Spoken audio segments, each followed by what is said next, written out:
How to change language in EA Sports FC Mobile.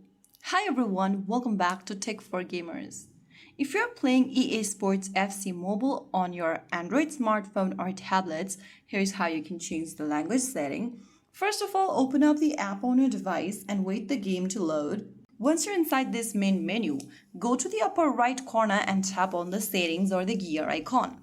Now from the settings menu, select the language button, tap the pencil button right next to language, and select the preferred language from the list you want to change to. Click on the continue button and this will refresh your game and you'll be able to change your language in the display as you can see it.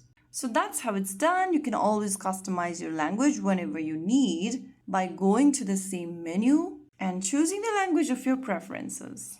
So that is how it's done. If you found the video helpful, don't forget to like, share, and subscribe to our channel. I will be back again in the next video. Thank you for watching.